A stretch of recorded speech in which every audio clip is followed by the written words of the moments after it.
എനിക്ക് ലൈസൻസ് ഉണ്ട്, എനിക്ക് വണ്ടി ഓടിക്കാൻ അറിയത്തില്ല. വണ്ടി കയറി ഇരുന്നിട്ട് ഹർത്താലുള്ള ദിവസവും വെളുപ്പിനെയൊക്കെ ഞാൻ ഓടിക്കും. വണ്ടിയില്ലല്ലോ, വേറെ പ്രശ്നമൊന്നുമില്ല. ഞാൻ ഒരു പ്രാവശ്യം കൊച്ചി കൊണ്ടുവന്നിട്ട് ഞാനൊന്ന് ട്രയൽ നോക്കി. ഇങ്ങനെ വന്നിട്ട് ഇങ്ങനെ ഒരു യൂട്ടേൺ എടുക്കണം, ഇങ്ങനെ തിരിച്ചതപ്പോ ഞാൻ അവിടെ എത്തി. പിന്നെ ഷൂട്ട് നടക്കും, വല്ല വണ്ടിയിലെങ്ങാനും തട്ടിക്കഴിഞ്ഞാൽ പിന്നെ പടം അവിടെ നിർത്തമാനോ ഞാൻ പിന്നെ അത് വീട്ടിൽ കൊണ്ടുപോയിട്ടുണ്ട്. ഇത് 2-3 പേര് ചോദിച്ചു ഒരു പടത്തിന് വേണ്ടിയിട്ടൊക്കെ, പക്ഷെ ഞാൻ കൊടുത്തില്ല. കൊടുക്കുന്നത് എനിക്കത് ഓടിച്ചാടാ കൊടുക്കാൻ അറിയത്തില്ല. ഇതിനിടയ്ക്ക് ഒരു കാറിന്റെ ഫോട്ടോ കിട്ടും, എപ്പോഴും ചോദിക്കണം എന്നുണ്ടായിരുന്നു. 800 ആണ്. ലൈക്ക് ആൾക്കാർ പറയുന്നത് 800ന്റെ കാലം കഴിഞ്ഞു എന്നാണ്. ആ സമയത്ത് 800 എടുക്കുന്നു, അത് പുത്തൻ മോഡലിലേക്ക് മാറ്റുന്നു. അതത്ര ക്രേസി ഉള്ള എനിക്ക് ലൈസൻസ് ഉണ്ട്, എനിക്ക് വണ്ടി ഓടിക്കാൻ അറിയത്തില്ല. സിമ്പിൾ ആയിട്ടുള്ളത്. എനിക്ക് ലൈസൻസ് ഉണ്ട്, എനിക്ക് വണ്ടി ഓടിക്കാൻ അറിയത്തില്ല. അങ്ങനെയുള്ളതാണ് ഞാൻ. പക്ഷേ എന്താ, ഒരു പ്രൊജക്റ്റ് വന്ന സമയത്ത് എനിക്ക് വണ്ടി പഠിക്കേണ്ട ഒരു ഇത് വന്നു. ലൈസൻസ് ഉണ്ട്, അപ്പം ഞാൻ ചെറുതായിട്ടൊക്കെ ഓടിച്ചപ്പം ഒരു വണ്ടി എടുക്കാന്നുള്ളതാണ്. അപ്പം വീട്ടുകാരെല്ലാവരും പറഞ്ഞൊരു കാര്യം ചെയ്യും, EMI ഇട്ടിട്ട് പുതിയ എടുക്കാൻ. ഞാൻ പറഞ്ഞില്ല. പിന്നെ ആ EMIക്ക് വേണ്ടി ഞാൻ EMI നടനാവേണ്ടി വരും. ആ EMI അടയ്ക്കാൻ വേണ്ടി പിന്നെ ഞാൻ പണം എടുക്കേണ്ടി വരും. അപ്പം മൊത്തം കൂടെ ചേർത്ത് വെച്ചിട്ട് ഒരു 35,000 രൂപയ്ക്ക് എൻ്റെ സമ്പാദ്യം വെച്ചിട്ട് ഞാനൊരു 800 സെക്കൻഡ് എടുത്തിട്ട് അത് പിന്നെ ഞാൻ എൻ്റെ ഇഷ്ടപ്രകാരം ഓടിക്കാൻ തുടങ്ങി. അപ്പം എന്താ പ്രശ്നം എന്ന് വെച്ച് കഴിഞ്ഞാൽ, ഈ വണ്ടിക്ക് ഒരുപാട് കംപ്ലൈൻറ്റുകളുണ്ട്.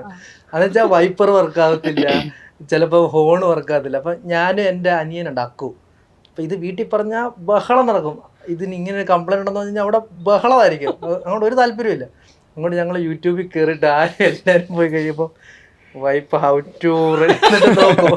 അപ്പോൾ അതിനകത്ത് കാണിക്കും വൈപ്പറിൻ്റെ ഈ മോട്ടർ കംപ്ലൈൻ്റ് ആണ്, അത് കംപ്ലൈൻ്റ് ആകുന്നതുകൊണ്ടാണ് വെള്ളം വരാത്തതെന്ന് കാണിക്കും. എന്നിട്ട് ഞങ്ങൾ ഈ വീഡിയോ വെച്ചിട്ട് അവിടെ ഒരു ആക്രിക്കടയുണ്ട്, അവിടെ 800 പൊളിക്കാൻ കുറേ ഇട്ടിട്ടുണ്ട്. അവിടെ ചെന്നിച്ച് ഈ പാർട്സ് ഒക്കെ നോക്കി ഞങ്ങൾ തന്നെ അവിടെ ഇളക്കും. എന്നിട്ട് അവിടെ ഒരു 200 രൂപ കൊടുത്താൽ മതി. വെളി ചിലപ്പോൾ അതിന് 600 രൂപ ആയിരിക്കും. ഇത് സെക്കൻഡ് ആണല്ലോ. അവിടെ നിർത്തുകൊണ്ട് ഞങ്ങൾ തന്നെ ഫിറ്റ് ചെയ്തിട്ട്, അപ്പൊ ഞങ്ങൾ മറ്റേ മെക്കാനിക്ക് പോടാ കൊള്ളാം, ഓടിക്കാൻ അപ്പോഴും അറിയത്തില്ല.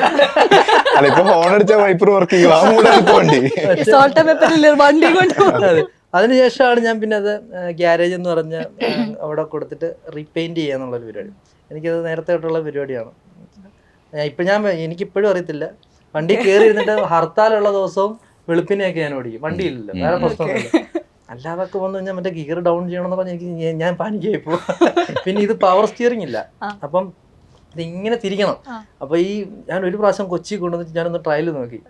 ഇങ്ങനെ വന്നിട്ട് ഇങ്ങനെ ഒരു യൂട്ടേൺ എടുക്കണം, ഇങ്ങനെ തിരിച്ചതപ്പോ ഞാൻ അവിടെ എത്തി. പിന്നെ ഷൂട്ട് നടക്കും, വല്ല വണ്ടിയിലെങ്ങാനും തട്ടിക്കഴിഞ്ഞാൽ പിന്നെ പടം അവിടെ നിർത്തമാനോ ഞാൻ പിന്നെ അത് വീട്ടിൽ കൊണ്ടുപോയിട്ടുണ്ട്. ഇനി അതൊന്നും എടുത്തോട്ടൊന്നും. 800 അടിപൊളിയല്ലേ, 800 അതുകൊണ്ട് തന്നെയാണ് അത് എടുത്തത്. പച്ച പെയിന്റ് അടിച്ചില്ലേ, ഫ്ലൂറസെന്റ് വൈപ്പർ ഗ്രീൻ എന്നാണ്. വൈപ്പർ ഗ്രീന് ഒന്നും അതൊക്കെ ഓരോ കഥകളാണ്. കളർ അടിച്ചിട്ട് വീട്ടുകാരുണ്ട്, അപ്പൊ അതിന്റെ പേര് ബഹളം. ആ വെള്ളക്ക് എന്തായിരുന്നു നേരത്തെ ഈ 800 എന്തിനെടുത്തെന്നായിരുന്നു പ്രശ്നം, ആ വെള്ളക്ക് എന്തായിരുന്നു പ്രശ്നം, പച്ച എഴുതിട്ടുണ്ട്. ഇതേ 800 ആണോ റാപ്പ് സോങ്ങില് നിങ്ങൾ യൂസ് ചെയ്തിട്ടുള്ള വണ്ടി? അല്ല, ഇതെങ്ങും ഉപയോഗിച്ചില്ല. ഇത് 2-3 പേര് ചോദിച്ചു ഒരു പടത്തിന് വേണ്ടിയിട്ടൊക്കെ, പക്ഷെ ഞാൻ കൊടുത്തില്ല. കൊടുക്കുന്നത് എനിക്കത് ഓടിച്ചാടാ കൊടുക്കാൻ അറിയത്തില്ല. ഈ വണ്ടി ഓടിച്ച് ഞാൻ അവിടെ കൊണ്ട് കൊടുക്കണമല്ലോ, അതെനിക്കറിയത്തില്ലല്ലോ. അപ്പൊ പിന്നെ ഇല്ലില്ല, ഞാനത് പുറത്തെടുക്കുന്നില്ല അങ്ങനെ പറഞ്ഞു.